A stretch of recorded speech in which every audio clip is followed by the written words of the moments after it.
why are we talking to you about Kraft Hockeyville? What does Cochrane have to do with this? Well, I don't know if you've been to Cochrane, but it's the coolest place in Canada. And everybody, the secret's out. Everybody's been moving to Cochrane in droves, and we've been the fastest growing community in all of Alberta. I think number 11 in all of Canada, and that's been putting extreme pressures on our infrastructure. We've been working a lot on roads and improving our highways and that type of thing, but where we've kind of fallen behind a little bit is, and it's putting pressure on ice surfaces. And we have an enormous hockey community here in Cochrane, and we're just happy that this is where maybe I'll turn it over to Erin about getting nominated to be in the top 4 of Kraft Hockeyville to be able to do what, Erin? Yeah. So like Mayor Genung said, hockey is family here for Cochrane. It's more than just a passion. And Cochrane Arena, our oldest of the rinks in Cochrane, is turning 50 years old this year. So pretty significant to be able to enter a nationwide competition, really put Cochrane on the map, and also hopefully, bring the grand prize home to Alberta. And so that grand prize is money to go towards improving the infrastructure so people can have access to the recreation center, correct?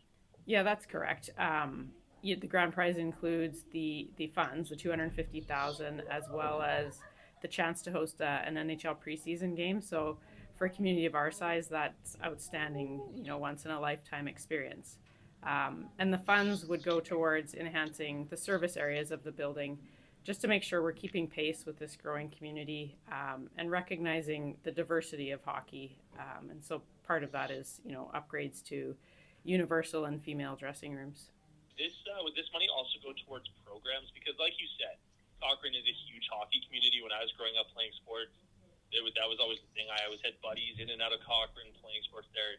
I do know that when I was growing up, there just weren't a ton of programs available everywhere. Is that something that you guys would also look at expanding?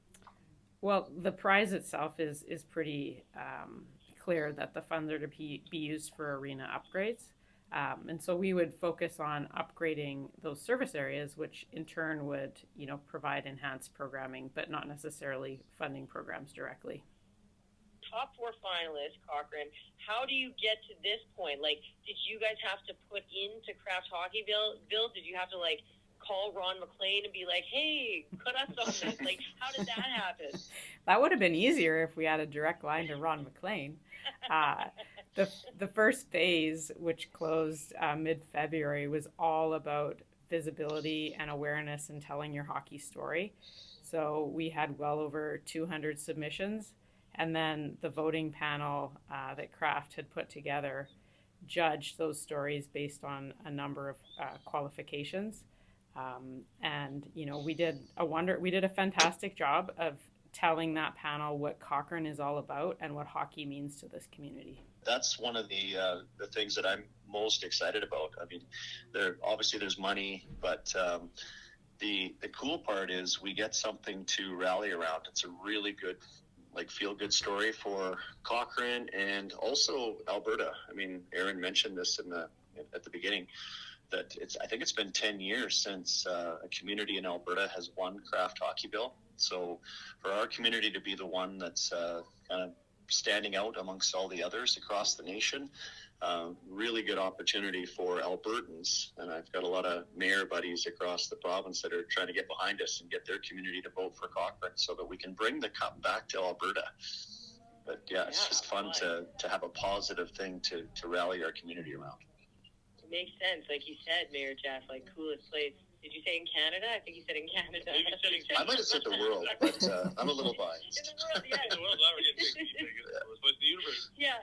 So what's this next step? What can people do to help Cochrane, become the winner, bring that cup home? Absolutely. So two things. Well, yes. Spread the word. Make sure your friends, family, networks nationwide are aware of it. And then Mayor said it, vote, vote, vote. So starting 7 a.m. on March 29th, we have 32 hours to rack up as many votes as possible until that voting closes at 3 p.m. on March 30th. And voting's unlimited. So grab a phone, grab a computer, sit there, you know, challenge your friends and family to see who can rack up as many votes. No limits on screen time on the 29th. So, Absolutely not. Yeah. better Bosch. Yep. Yeah. Yeah, we want you to vote. Get out there and vote. Well, amazing. Thank you so much, Jess, Erin. Appreciate you guys hopping on with us. We know you got a lot going on. But yeah, vote, and best of luck to you all and to Cochrane. Thank you so much. Yeah, thank you so much.